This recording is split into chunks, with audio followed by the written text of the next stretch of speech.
Boa noite.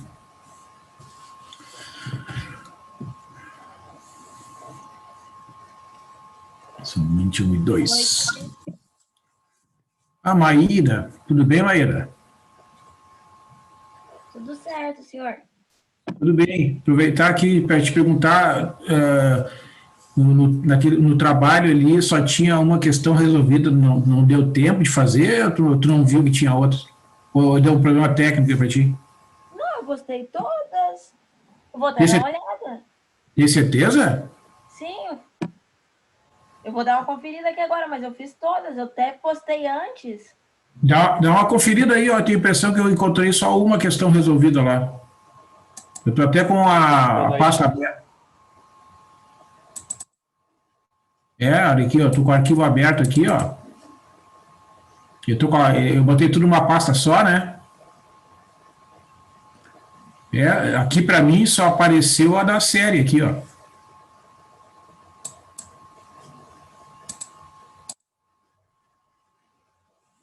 Eu acho que deve na hora de gerar o PDF, deve ter vindo, tu não percebeu? Ou tu tem dois PDF? Agora tá pronto. Eu gerei 2 PDF, só foi o primeiro. Ah, então tu separou em 2 arquivos, é isso? Sim. Ah, então tá. Agora, professor? Depois eu combino contigo uma forma, porque agora tá fechado ali o Moodle, né? Não tem como entregar, né? Tá bom, então. Eu até postei um dia antes, que eu terminei antes. Eu não reparei mesmo que tinha sido assim. Sim, eu observei que algumas pessoas entregaram um pouco antes do prazo, mas eu já percebi isso, viu? Alguns alunos separam. Eu não sei como é que vocês fazem para gerar o PDF, né? Mas é melhor gerar um só, porque aí na hora de postar a pessoa, sei lá, se distrai e acaba postando uma parte só, né? Como é que tu gera os PDFs? Tu gera por foto? Como é que é? É que normalmente eu faço o scanner no meu trabalho e posto, daí é um arquivo só. Só que daí eu não tô trabalhando agora. Aí eu fiz no celular, tirando a foto e gerei PDF. Eu acho que foi nisso que se perdeu. Entendi. Isso acontece, né? Essas coisas, na hora de postar ali, de repente, a gente não se dá conta. E não foi só contigo, você pode ficar tranquilo. Teve mais gente que eu acho que acabou acontecendo coisa semelhante. O pessoal entregou só uma questão e pela dificuldade do trabalho eu imaginei que não fosse porque a pessoa não soubesse fazer, porque eram questões... Sim, né? As outras eram mais fáceis que a primeira até. Sim, é verdade.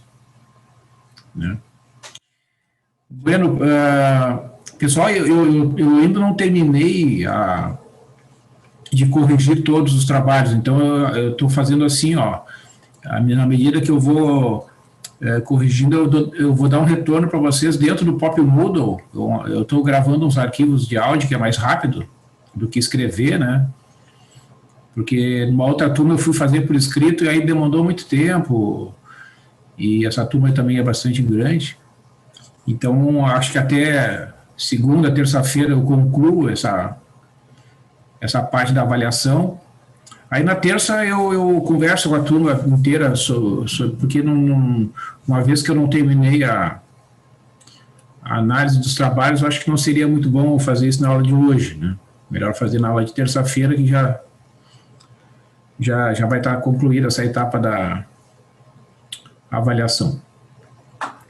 E então, lembrando, né, que na terça-feira a gente viu aquela primeira etapa ali da localização gráfica de raízes. Eu vou fazer uma pequena revisão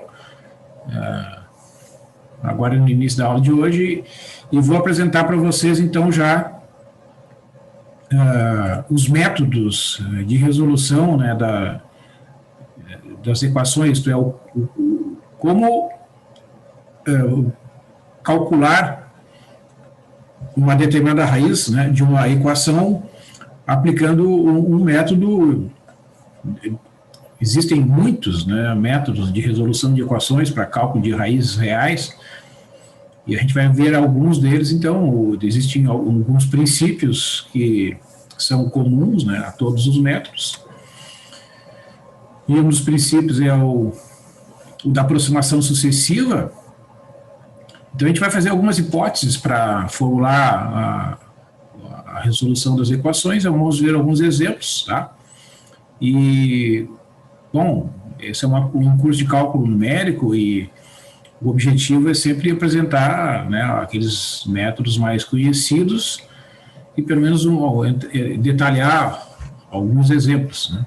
Essa é a ideia, visto que a nossa ementa contempla diversos outros assuntos, então a gente não vai conseguir aprofundar e estudar todos os aspectos relacionados com os critérios de convergência, a velocidade dos métodos, né, qual é o método que é melhor em cada caso. Isso realmente o tempo não vai permitir que a gente faça uma discussão mais aprofundada nesse sentido, né, mas vocês vão ter uma ideia geral aí dos métodos de resolução de equações. Na outra aula eu já comentei rapidamente, né, que existe uma fórmula conhecida como a fórmula de Bhaskara que resolve equações de segundo grau, né? É uma fórmula bastante específica, mas para funções em geral, não existem fórmulas que deem direto a solução, o cálculo das raízes, né? Então, existem os chamados métodos numéricos. Então, como é que a gente trabalhou na aula passada? Vamos dar uma revisada naqueles resultados que nós vimos lá, então.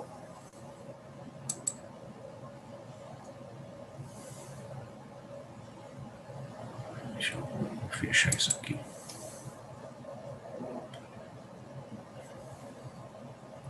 Então, nós vimos, né, que uma raiz de uma função é um ponto onde a função vale zero, né? E, então, é uma função como a função x² menos 5x mais 6, que vocês estão vendo em tela, é uma função de segundo grau, daqueles exemplos clássicos, né? A gente sabe, consegue calcular até por tentativa e erro ali, por inspeção, a gente vê que o 2 e o 3 são raízes dessa função, porque a gente substituindo, né, tanto o x igual a 2 quanto o x igual a 3 na lei da função, o resultado é zero, né? E então a gente viu até o gráfico, né, lá no site da Wolfram, né, tá lá o gráfico então no gráfico a gente vê, né, que os pontos que a gente chama de raiz são aqueles pontos em que a curva intercepta o eixo horizontal ali, né, o eixo dos x, né. Já a função n x mais x, nós vimos que aparentemente só tem uma raiz entre menos 1 e 1, né, entre menos 1 e 0, desculpe, né. Então, para essa função não existe uma fórmula, né, que nos diga assim, como calcular a raiz usando tal fórmula. Não existe, né? Mas pelo gráfico e pelas propriedades dessa função, nós vimos que pelo fato da derivada ser positiva, né, esta raiz que está entre menos 1 e 0, que aparece ali no gráfico, é a única raiz que esta função tem em todo o seu domínio, né? Quando a função tem derivada positiva, ela é crescente, certo? Então, ela vai passar ali pela raiz e vai crescer, crescer, crescer, não vai ter a possibilidade de ter uma outra raiz a mais lá para frente, porque se isso acontecesse, né, se ela diminuísse de valor, se ela aumentar de valor e depois diminuir, é porque aí a derivada iria trocar de sinal. Isso não acontece, porque essa função tem uma derivada positiva. Então é por isso que no estudo de funções, e especificamente na análise de localização de raízes, né, aqueles conhecimentos lá do cálculo diferencial são muito importantes, porque a derivada primeira, né, como nos ensina o cálculo, ela nos diz que se a derivada primeira for positiva, a função é crescente, né? Então, este resultado é muito importante, porque em muitos casos permite concluir de modo seguro que uma função tem uma raiz só, que é o caso do exemplo aqui, a função nx mais x é uma função sempre crescente, então ela só tem aquela raiz ali entre menos 1 e 0, tá? Então, nós localizamos, comprovamos aqui que entre menos 1 e 0 ela troca de sinal, né, e pelo fato de ser uma função contínua, tem que ter um ponto realmente entre menos 1 e 0, onde a função vale 0, né, pela propriedade da continuidade, que também é uma propriedade que é ensinada lá no cálculo, né. Então, nós vimos também esta função aqui, x ao cubo, menos 5,2x2 mais 10,8x menos 19,7, né, que tem uma raiz entre 3 e 4, vimos graficamente, né, a localização dessa raiz. No caso da tangente de x menos x, é uma função que tem infinitas raízes, né, porque ela é uma função periódica, então ela vai repetindo aqui esses ramos, né, certo? Então, em cada um desses ramos ela tem uma raiz, e como são infinitos ramos, ela terá infinitas raízes. A diferença desta função tangente menos x em relação às outras é que ela tem também infinitos pontos de descontinuidade, né? Enquanto as demais funções, n x mais x e polinômios, são funções contínuas, né? Mas em cada ramo, a função tangente de x menos x é contínua. Tá? E também vimos esse exemplo do polinômio terceiro grau, x ao cubo menos x mais 0,2, né? Nós fizemos até o gráfico lá no site da Wolfram, né? Vamos olhar aqui, né? Para quem não acompanhou ali a aula, né? Como é que a gente faz o gráfico? A gente faz lá a janelinha ali de execução, né? A gente coloca o comando plot, abre parênteses, x ao cubo, olha a lei da função lá, deixa eu olhar aqui, x ao cubo menos x mais 0,2, né? No site a gente tem que colocar o 0,2. E aqui a gente faz uma janela de inspeção, né? Como eu comentei com vocês, esse termo que é muito comum, porque o gráfico que é gerado no computador, ele é um pedaço, né? É impossível fazer o gráfico em todo o domínio, né? Isso não existe, né? Uma função que é definida no conjunto de números reais, né? O gráfico também é muitas vezes ilimitado, tanto inferior quanto superiormente. Então a gente faz um gráfico escolhendo intervalos aqui de variação do x, né, e testando, pressiona Enter ali, né? Vai pressionando Enter, não tem mistério, né? E aí a gente vai observando que, fazendo variações no intervalo que corresponde à janela de inspeção, vai melhorando a interpretação do gráfico. Então aqui dá para ver que né, essa curva, x ao cubo menos x mais 0,2, que está desenhada aqui entre menos 2 e 2, né, ela tem uma raiz entre menos 2 e menos 1, e duas raízes entre 0 e 1, né? Certo? Então, o gráfico ajuda a gente a enxergar, né, esta propriedade que a função apresenta. Então, quando as raízes estão próximas, como é o que acontece aqui, né, a tabela, muitas vezes, ela pode não ser a melhor conselheira, né? Então, tem que cuidar, né, na construção de tabelas, que elas podem nos enganar, digamos assim, tá? Então, voltando ali, né, nós fizemos, então, alguns pontos, calculamos alguns pontos, né, para mostrar aqui, ó, entre 0 e 0,5, a função troca de sinal. Então, ela tem uma raiz aqui entre 0 e 0,5, entre 0,5 e 1 também ela troca de sinal, tem uma outra raiz aqui, e tem uma raiz entre menos 2 e menos 1, né, que está apresentada ali na parte esquerda do gráfico. Então, quando a gente registra essas propriedades, sempre registra, pessoal, os intervalos, né, que contém as raízes orientados de maneira crescente, né?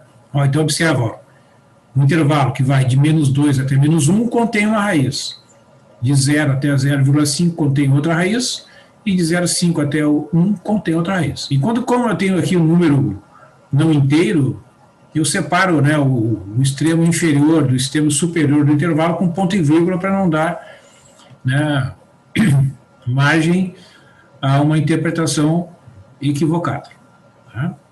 Então é interessante a gente juntar a propriedade da tabela, que a tabela informa também onde é que estão as raízes, e juntar isso com o gráfico. Né? Aí, com esses dois recursos, geralmente a gente tem mais segurança, né, em fazer essa etapa de localização das raízes. Tá? Porque vejam, ó, insisto aqui, ó, se eu botar lá, desculpe, vou botar aqui, ó, quer ver como vai ficar mais difícil de enxergar? De menos 4 até 4, ó. A função é a mesma, Então, vocês vejam, é mais difícil enxergar que tem duas raízes aqui, ó. Né? Por quê? Porque como o eixo Y varia agora de menos 70 até 70, né, ele tem que comprimir a informação no eixo Y, certo? Então, por isso que vocês têm que testar aqui, ó, diferentes possibilidades para o intervalo de representação da função, que até que vocês consigam, né, melhorar e enxergar o que está acontecendo. Ó. De menos 2 até 4 não ficou bom, aí eu boto lá, menos 2 até 2, né, e vou indo. Tá? Não tem uma fórmula, não tem como saber, né, a princípio de que são as raízes, então a gente vai testando ali. Né? Bom, e por que agora este gráfico aqui é suficiente, né, pessoal? Por que eu não preciso me perguntar se eventualmente essa função não tem outras raízes, né? Porque essa função é uma função polinomial de terceiro grau. Então, ela só tem 3 raízes. Ela não tem a possibilidade de ter alguma outra raiz, além dessas 3 que estão aparecendo aí. Né? Uma raiz aqui, ó, próxima de menos 1, uma aqui em torno de 0,3, mais ou menos, aqui um em torno de 0,8, 0,9, e é isso. É impossível que essa função tenha alguma outra raiz, porque é um polinômio de terceiro grau. Né? Então, tem muitas informações que a gente precisa levar em conta na hora de analisar a existência de raízes, de funções, saber se é um polinômio, se não é polinômio. Se é polinômio, o número de raízes é no máximo igual ao grau do polinômio. Né? E por que eu falo no máximo? Porque, eventualmente, algumas das raízes podem ser números reais. Né? Então, se as raízes forem números reais, podem ser números complexos. E os números complexos, as raízes, quando forem números complexos, elas não vão aparecer no gráfico. Tá? Quer ver? Ó? Deixa eu dar um exemplo para vocês. De x ao cubo mais x mais 0,2, essa função ela só tem uma raiz real. As outras duas são complexas. Tá? Então aparece ali. Ó. Bom. Essa raiz está ali bem pertinho do zero. Ela só tem uma raiz real e as outras duas são complexas. Tá? Por que eu sei isso? Porque a derivada dessa função é 3x ao quadrado mais 1, que é sempre positivo. Então ela só tem essa raiz aqui. Ó. Ela vem aqui, passa pela raiz e vai embora. Ela vai crescer, crescer, crescer. Quer ver? Ó, vou botar aqui de menos 2 até 5. Vocês vão ver que o valor do y vai só aumentar. O valor do y não diminui mais. Ó. Ó. Então ela passa uma vez ali pelo eixo horizontal e nenhuma mais. Ela vem dos negativos, passa pela raiz e vai embora. Então isso acontece porque a derivada é sempre positiva. Então cada função, né, a gente tem que levar em consideração se é polinômio, se não é, como é que é o sinal da derivada, né, para a gente ter uma análise bem completa das eventuais raízes que ela tem. Tá? Muito bem. Então, pessoal, eu vou apresentar aqui, ó, vocês fiquem à vontade para fazer perguntas. Eu vou apresentar para vocês aqui alguns aspectos, então, desses métodos de resolução de equações, tá? Com os nomes, com os princípios. Então, vocês, se tiverem dúvidas, por favor, perguntem. Então, o objetivo, né, desse capítulo aqui é a resolução de equações que estão escritas nessa forma, a f de x igual a 0. Tá? Então, o objetivo é calcular um valor de x, tal que f de x igual a 0. Então, se a função tiver 2 raízes, tiver 3 raízes, a gente vai calcular uma de cada vez. Né? É isso que está sendo dito aqui. Os métodos de resolução de equações não permitem que a gente calcule 2 raízes simultaneamente. Né? Então, é nesse sentido que a gente está fazendo essa afirmação, que o objetivo é calcular uma raiz de cada vez. Então, a primeira etapa é a localização da raiz por gráfico ou tabela, como nós vimos aí na aula anterior. E a ideia é que os métodos numéricos geram sequências de números reais que tendem ao valor exato da raiz. Né? Que eu coloquei aqui, ó, entre aspas, né? Então, a gente vai gerar números que tendem a se aproximar cada vez mais do chamado valor exato da raiz. Por que a gente coloca entre aspas? Porque às vezes nem a gente sabe o valor exato, né? Então, tem certas equações que são tão complicadas que a gente só sabe o valor aproximado até uma certa posição. Tá? E as aproximações não são calculadas até que um critério de parada seja satisfeito, né, pessoal? Por exemplo, voltando àquele exercício lá do trabalho, né? Eu queria calcular o logaritmo e estabelecer lá, calcular somas até a quarta soma parcial, né? Então, é um critério de parada. Vai somando as parcelas e pino, para ali. Então, em geral, é isso que vai acontecer. A gente vai gerar sequências de números até que um certo critério de parada a gente vai verificar, né? A gente tem formas de verificar que um certo critério foi satisfeito, e uma vez satisfeito, então, a gente para e estabelece, olha, o resultado foi obtido de acordo com esse critério de parada, né? Geralmente é assim que a gente interpreta o cálculo de uma raiz de uma equação quando se usa um método numérico, né? Então, vamos supor que tu vai apresentar um trabalho no salão de iniciação científica, tu vai apresentar um trabalho no congresso, tu vai apresentar um trabalho de conclusão, se tu vai usar um método numérico, vai dizer, olha, eu usei um método numérico tal, eu usei critério de parada X e obtive tal resultado, né? Então, é assim que funciona. Então, as hipóteses, pessoal, que eu vou formular aqui essas hipóteses que vão valer de modo geral, né? Claro que em cada caso vocês devem verificar se realmente elas são verificadas, se elas são observadas pelos exemplos que estarão sendo resolvidos, né? Então, as funções que aparecem nas equações são contínuas, né? Por exemplo, polinômios são sempre funções contínuas, né? O polinômio de grau 1, 2, 3, 4, não importa o grau, é sempre uma função contínua em todo o conjunto dos números reais, né? Uma exponencial e na x mais um polinômio, né? Um seno de x mais um polinômio. Então, essas funções que são contínuas, quando a gente faz combinações de funções contínuas, soma e multiplicação, o resultado é uma função contínua. Quando é que a gente tem que ter cautela? Quando aparecer lá uma função como aquele de exemplo da tangente, né? A secante, a cossecante. Mas a gente não vai trabalhar aí com funções muito complicadas, né?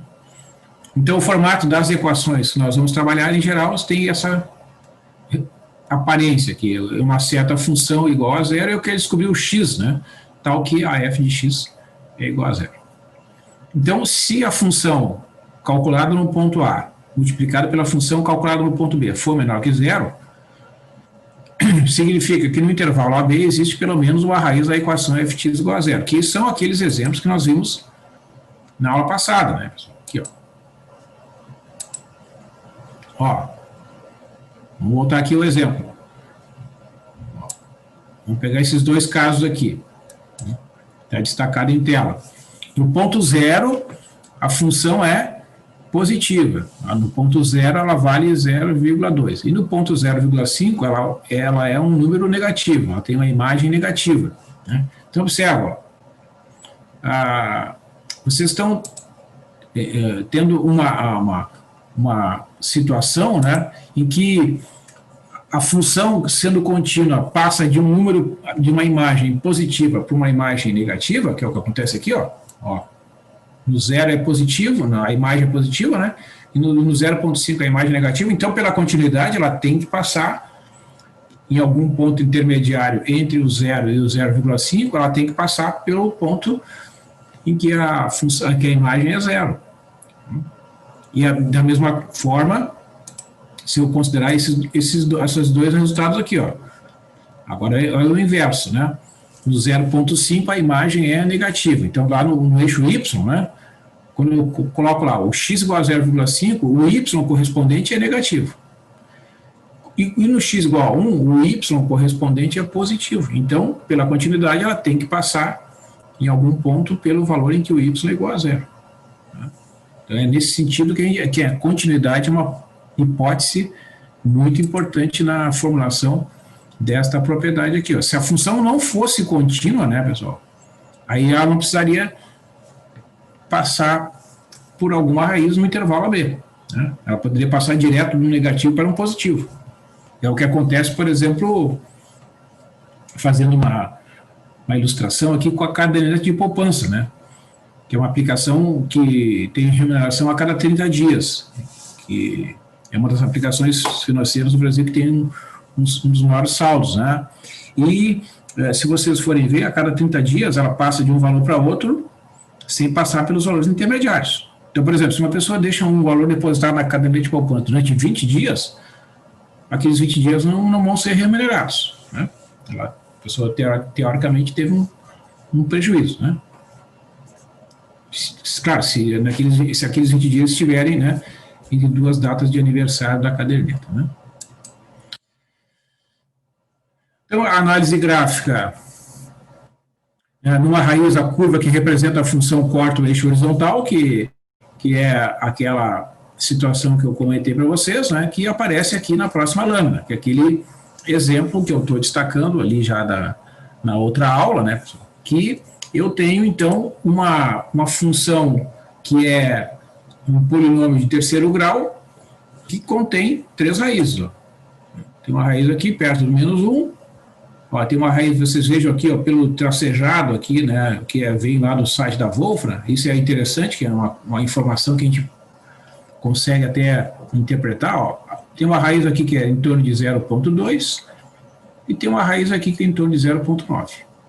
Então, o próprio gráfico, pela marcação ali da escala, né, já dá uma ideia, dá uma pista para a gente de qual é o valor das raízes, e no caso específico dessa função, por ser um polinômio de terceiro grau, né, já estão aparecendo aqui nesse gráfico todas as raízes, né, não preciso pesquisar em mais nenhum intervalo, porque as que existem já estão aparecendo no gráfico, né. Então, se eu quiser calcular, vou calcular qualquer uma dessas 3, se eu quiser calcular as 3, posso calcular, e depende do problema, mas, né, se eu calcular as 3, terei calculadas todas as raízes desta função.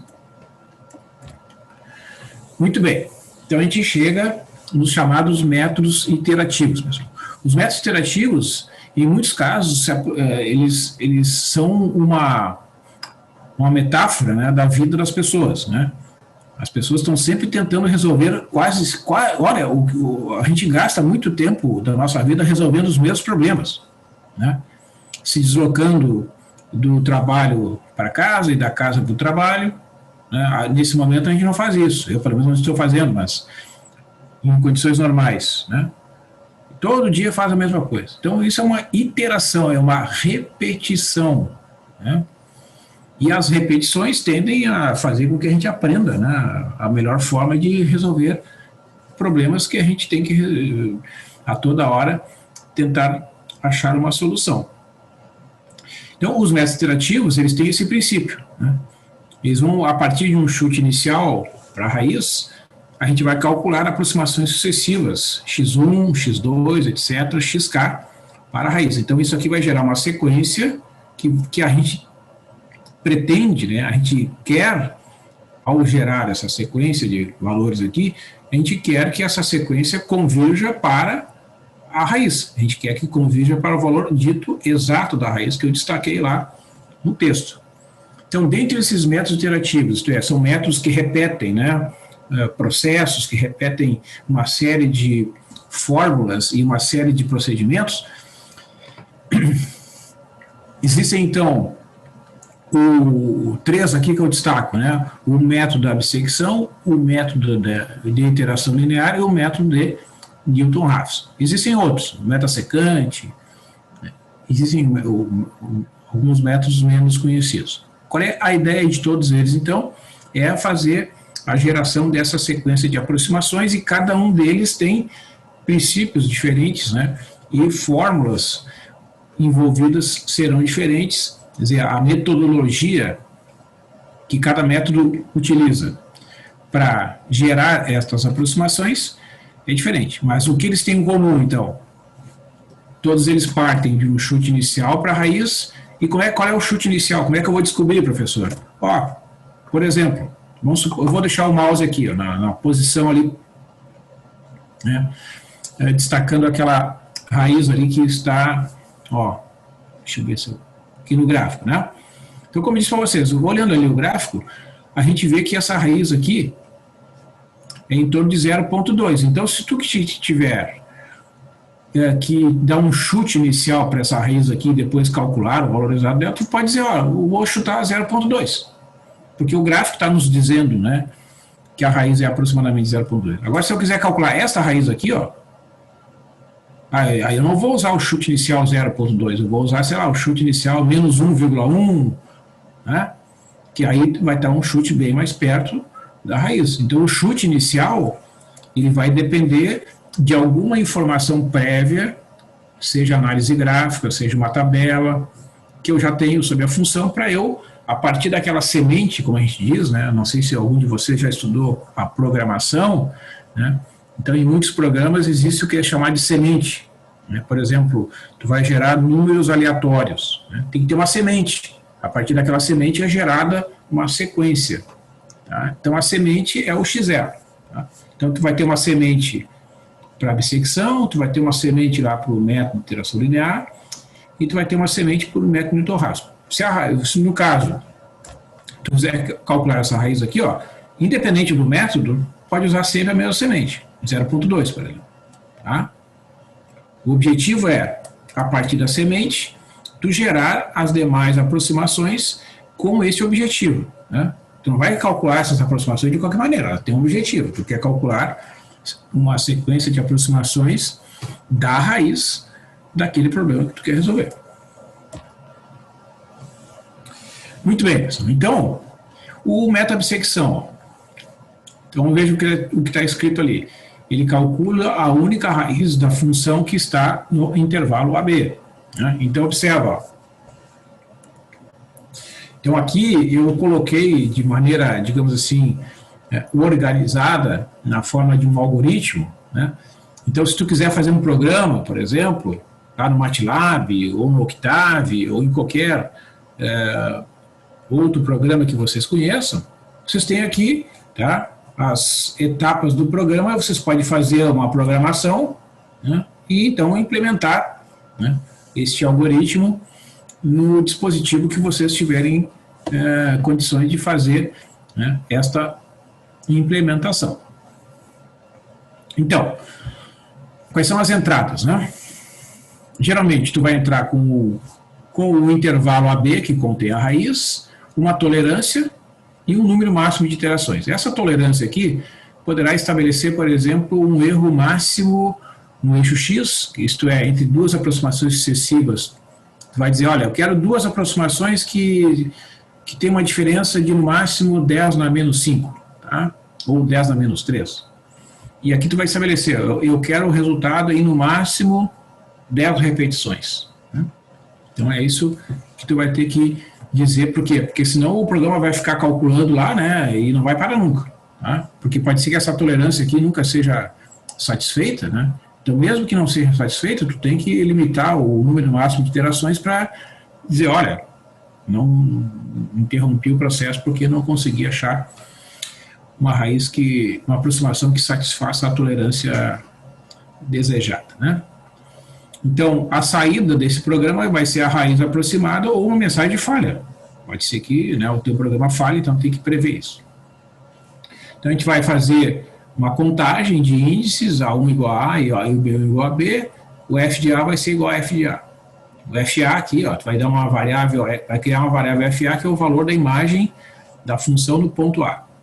Enquanto o I for menor ou igual a zero, vai seguir os passos 3 até 6. Tu vai pegar o ponto médio entre o A e o B, tá? E vai calcular a função nesse ponto. Se a função for zero, ou a diferença entre os dois pontos for menor que a tolerância ali, tu tem a saída que é o xi. Se não, e aí tu encontrou a solução, né? Se não, tu vai incrementar o contador, vai fazer esse teste aqui e vai fazer, então, a bissecção do intervalo. Ou a raiz vai estar na primeira metade do intervalo ou na segunda metade. Tá? Então aqui, pessoal, deixa eu só comentar, ó, Por que o método é chamado método bissecção? Porque tu vai dividir sempre um intervalo ao meio, né? Porque pensa assim, ó, vamos voltar aqui nesse arquivo aqui, ó. Observa. Eu disse, por exemplo, vamos pegar aqui esse exemplo. Vamos voltar para esse exemplo aqui. Nós vimos que essa função e na x mais x, né, nós vimos que ela tem uma raiz entre menos 1 e 0. Tá? Então, vamos supor que eu queira calcular essa raiz pelo método da bissecção. Então, observa, eu vou dividir o intervalo ao meio, né? E aí o método da bissecção diz o seguinte, ou a raiz está na primeira metade ou na segunda metade. Então, eu vou sempre jogar a metade do intervalo fora, né? Aquela metade que contém a raiz, ela vai ser mantida, e a outra joga lá fora. Então, divido ao meio várias vezes, então eu vou cercando a raiz, né, fazendo esse processo de bissecção, daí vem o nome, né, dividir ao meio, de bissecção do intervalo, né? Então, repetindo esse processo sucessivamente, a gente consegue encontrar a raiz, sempre desta forma. Tá? E esse algoritmo que eu apresentei aqui para vocês, ele gera esta sequência de números que converge para a raiz com essa hipótese. Só tem uma raiz dentro do intervalo, não pode ter duas, tá? Não vai funcionar. Aqui, ó. Então, aqui eu faço uma análise da convergência, da bissecção, tá? Como a cada iteração o método divide um intervalo ao meio, tá? Após n iterações, o comprimento do intervalo será bn menos an, que é b menos a dividido por 2 na n menos 1. Tá? E aí o xn vai ser a n mais bn sobre 2, portanto a diferença entre o xn e o x, após, né, n iterações, será b menos a dividido por 2 na n, onde o x é a raiz. Tá? O x é o chamado valorizado da raiz, tá?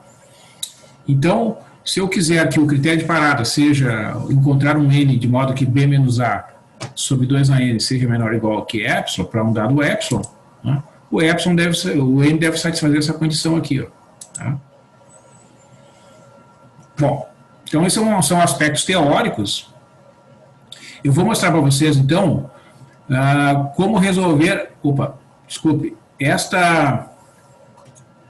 essa questão aqui, ó, eu quero saber, né, quantas iterações são necessárias para resolver a equação x ao cubo mais 4x ao quadrado menos 10 igual a 0, com precisão de 10 a menos 3, desculpe, no intervalo 1, 2. Tá? Então, eu vou botar aqui, x ao cubo mais 4x ao quadrado menos 10. Vamos olhar lá no site da Wolfram.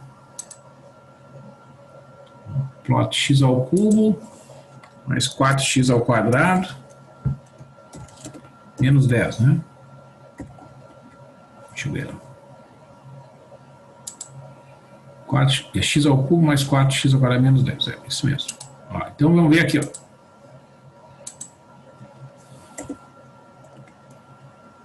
Vamos botar de menos 2 a 2.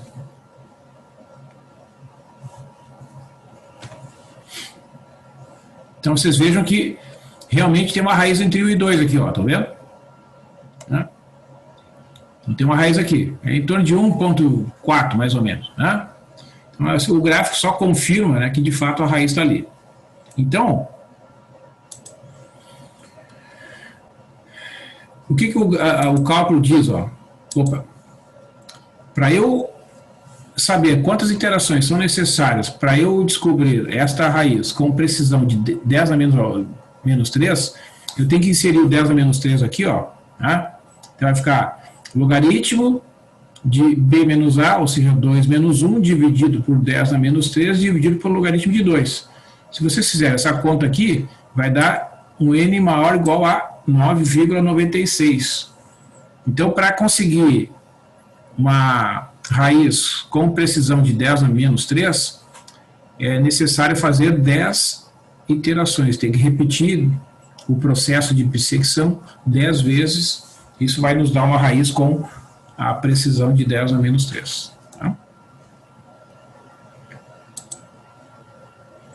Então, deixa eu mostrar para vocês aqui, ó. Um exemplo, então, como é que a gente calcula? Deixa eu...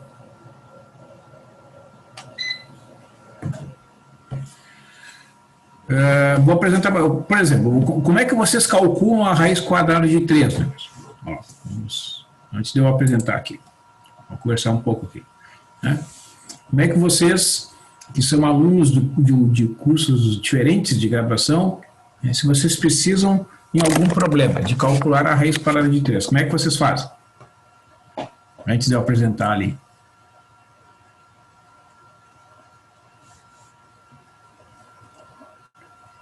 Quem é que faz cadeiras aí da engenharia, da física, da matemática, e que precisa, eventualmente, de calcular a raiz quadrada de 3? Como é que vocês resolvem essa questão aí? Eu tenho a curiosidade de saber.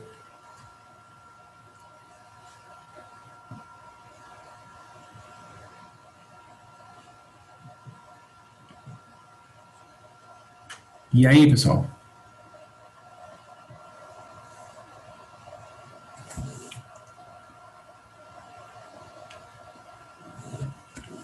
Bueno, muito bem. Com a calculadora, ok. Então, o que geralmente as pessoas fazem, né? Pega lá a raiz quadrada de 3. Pega a calculadora, coloca lá o número, aperta numa teclinha e acredita no resultado. Né?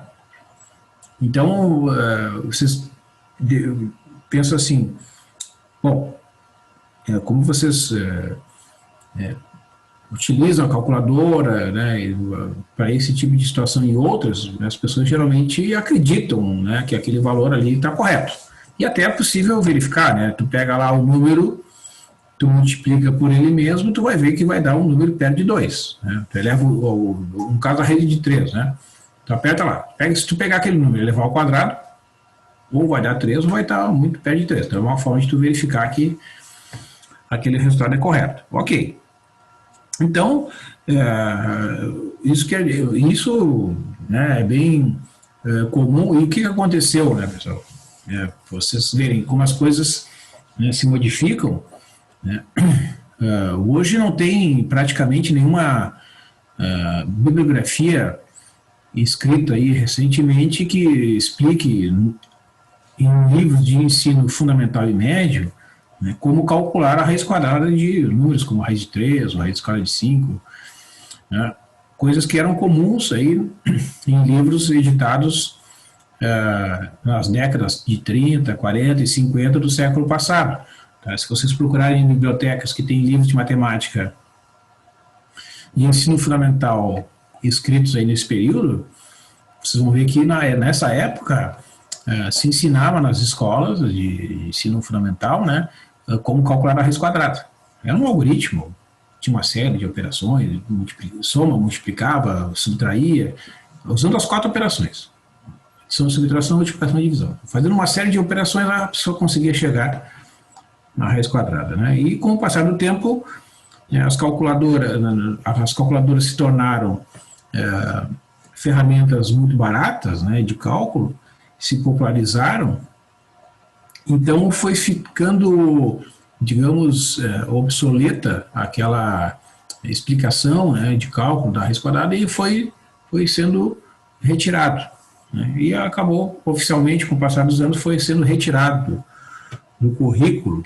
Né, então hoje não existem escolas de ensino fundamental, exceto nos colégios militares, por exemplo. Eventualmente deve ter algum outro que ainda explique como é realmente calculada a raiz quadrada. O resto é, como o colega falou ali, aperta a tecla da calculadora e está feito o cálculo. Né? Então, vamos ver como é que é feito o cálculo da raiz quadrada de 3, usando o método de bissecção, tá? Que é um princípio bem simples, vocês vão entender aqui pela sequência. Então, eu vou apresentar para vocês aqui. Então, a ideia é a seguinte: quero calcular pelo método de bissecção a raiz positiva desta função x ao quadrado menos 3, com a tolerância de 0,01, então 10 na menos 2, né, e no máximo 7 bissecções. Tá? Então, primeiro, né, por que eu eu peguei esta função aqui? Porque a raiz quadrada de 3 é exatamente a raiz positiva dessa função aqui. Né? Professor. Vejam, os nossos métodos de... Acho que eu não estou compartilhando aqui, peraí. Acho que eu me esqueci de compartilhar. Os nossos métodos de resolução, eles são sempre com o objetivo de resolver f de x igual a zero, né? Então, as nossas equações têm que escrever dessa forma. Então, tá. Qual é o intervalo que contém a raiz? A gente calcula aqui, ó. F de 0, substitui lá, ó, dá menos 3. Né? F de 1, substitui o x igual a 1. 1 ao quadrado é 1, menos 3 dá menos 2. Então, eu vou botar aqui menos 2. E a f de 2. 2 ao quadrado é 4, menos 3 dá 1. Ó. Então, entre 1 e 2 tem uma raiz. Né? Ó, então, a raiz está no intervalo entre 1 e 2. Intervalo 1,2. X variando de 1 até 2. Então, o A vale 1 e o B vale 2. Tá? Então, o que a gente faz? A gente pega e divide o intervalo ao meio. Né? 1 mais 2 menos 1 sobre 2 dá 1,5. Tá? Então, a gente vai tabelar aqui. Ó. Vou explicar aqui. Ó. O primeiro intervalo que contém a raiz aparece aqui na primeira linha. Ó. 1 e 2, tá? Aí pegou o ponto médio, que é 1,5. Aí substitui o 1,5 lá na função. Quer ver? Ó? Vamos pegar aqui o Saia-Wolfram. 1,5 ao quadrado menos 3. Ó, dá menos 0,75. Nem precisava ter dado enter ali, né? Ó, tá aqui, ó. Menos 0,75. Então, observa. Quer ver, ó? Vou pegar aqui os resultados anteriores, ó. Para a gente trabalhar no arquivo de apoio aqui, ó. Opa, não é esse. Vamos fazer o seguinte. Vamos inserir aqui uma... Ó, vamos fazer o seguinte. Vou inserir um slide de apoio aqui, depois a gente... organiza. Ó. O que nós temos? F de 1 vale 2. Então, vou escrever aqui. Vou escrever em notação simplificada aqui, tá, pessoal? F de 1 vale 2. A F de 2 vale menos 1. Né? E a F de 1,5...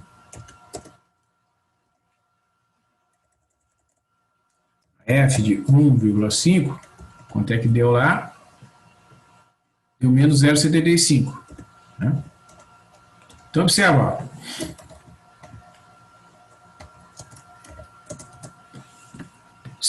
Ó, eu vou colocar em ordem aqui, né? Ó, vou colocar esse aqui, é o ponto que está no meio dos dois ali, né? Fica melhor. Ó. Vejam, ó. Eu sei que entre 1 e 1,5 tem que ter uma raiz, ó, porque aqui ela troca de sinal. Ó. No ponto 1 a imagem é 2, no ponto 1,5 é a imagem negativa. Entre 1,5 e 2 não tem raiz, porque as duas imagens são negativas aqui. Ó, tá? Então, esta metade aqui do intervalo de 1,5 para 2, eu jogo fora. Então, o próximo intervalo que contém a raiz é 1,5. Por que eu botei aqui? Não, isso aqui está errado. É 1 e 1,5. Está mal isso aqui. Só se eu trabalhei com outra função. Ah, não, desculpe, f de 2 é 1. Eu copiei errado aqui. Eu que copiei errado. F de 1 tinha dado menos... F de 1 é menos 2. Está aqui. Ó. Desculpe. Agora eu vou corrigir aqui. Ó, corrigindo.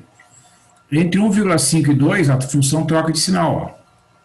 Nesse extremo aqui a imagem é negativa e nesse extremo aqui a imagem é positiva. Então, o próximo intervalo que contém a raiz é a segunda metade do intervalo. Ó. 1,5 e 2. Né? Então, eu pego o ponto médio desses dois aqui, que é o 1,75. Vou lá e vou botar lá. 1,75... ao quadrado menos 3, ó, dá 0,0625, né? Então eu volto lá, Ó. Então, eu vou ter... Opa. Ó, f de 1,75...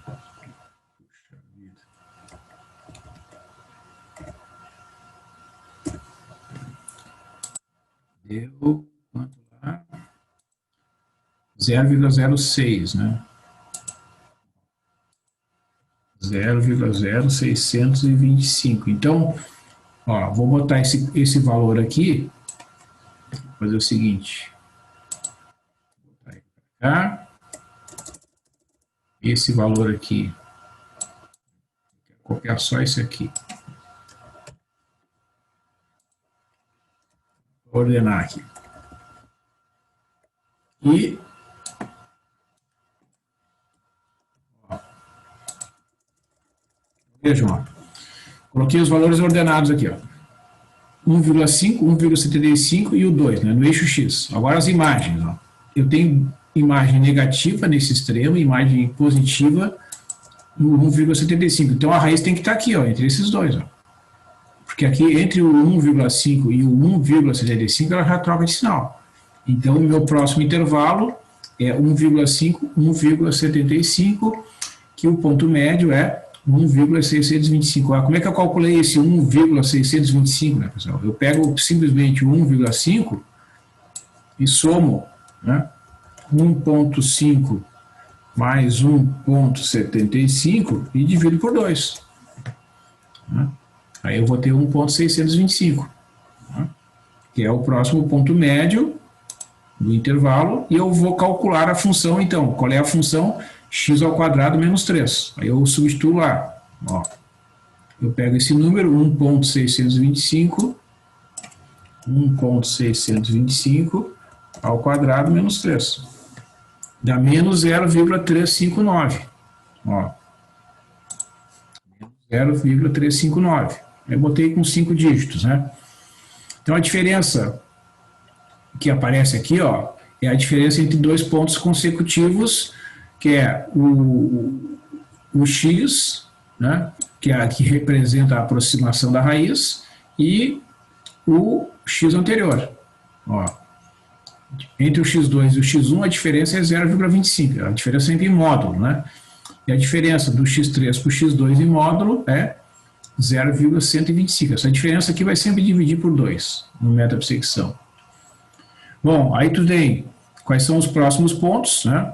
Ó, tu vai ter o entre, então qual foi o ponto que eu inseri lá? Foi o 1,625, né? A f de 1,625 que deu um número negativo, menos 0,35. Vou botar só os primeiros dígitos aqui, porque o que interessa aqui é o sinal, né? Então vejam, ó, no 1,5 ou no 1,5, a função tem imagem negativa, né? E no 1,75, a imagem é positiva. Então, nesse caso aqui, nessa bissecção, o próximo ponto médio estará na segunda metade do intervalo, ó. Porque entre esse número e esse. Né? Então eu pego e somo esses dois números e divido por 2. Né? E que vai me dar o x4 aqui, que é 1,6875. Esse número aqui, ó, que aparece nessa coluna, essa coluna contém as aproximações da raiz. Ele é um número que corresponde à média aritmética sempre do intervalo daquela metade que contém a raiz. Aí eu pego esse ponto, 1,6875, né, e substituo lá na função, que vai dar esse menos 0,15. Eu pego 1,6875, elevo ao quadrado menos 3, dá menos 0,1523,4. Menos 0.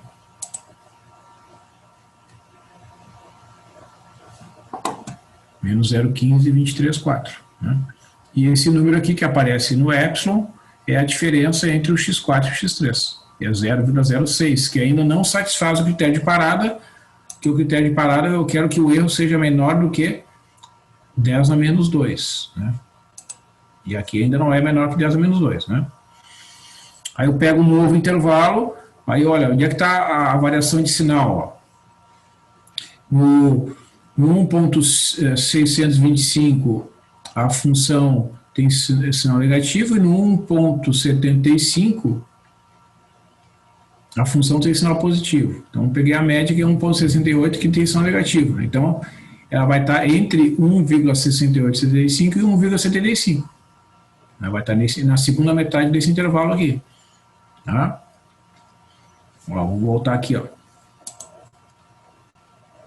Opa. Ó. F 1,6875 e deu menos 0,15, né? Deu menos 0,15. 0,15. Então, vejam que eu peguei esse ponto aqui. Opa.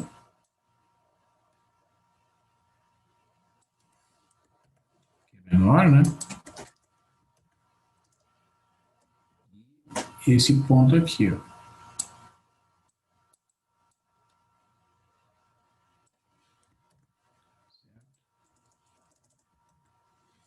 Então vejam que a raiz tem que estar aqui na segunda metade, né? Porque no ponto 1,68 a imagem é negativa, ó, tem o sinal de menos ali, e no 1,75 a imagem é positiva. Então tem que estar entre 1,6875 e 1,75, que é o próximo intervalo. Aí pega o ponto médio, que é 1,718, calcula a raiz, calcula a função novamente. Então vocês vejam que aqui nessa coluna, ó, vai convergir para o valor da raiz quadrada de 3, ó. Já está em 1,7 aqui, ó, após 7 bissecções, né, que satisfaz o critério de parada, ó. Olha quanto é que é a raiz quadrada de 3 lá na calculadora que a gente obteve aqui, que satisfaz o critério de parada, ó, 1,73437. Ó. Quem tem a calculadora aí, né, pode observar que esse número é bem aproximado da raiz quadrada de 3, né? Ó, quanto é que é, vamos botar lá no site da Wolfram. SQRT de 3. Ó, 1,732, 0,5. Olha quanto é que a gente obteve aqui. 1,73437 aqui na sexta aproximação. Ó. Então é uma aproximação bem boa, né, do valor da raiz quadrada de 3, como vocês podem observar aí pela aplicação sucessiva do método da bissecção. Né?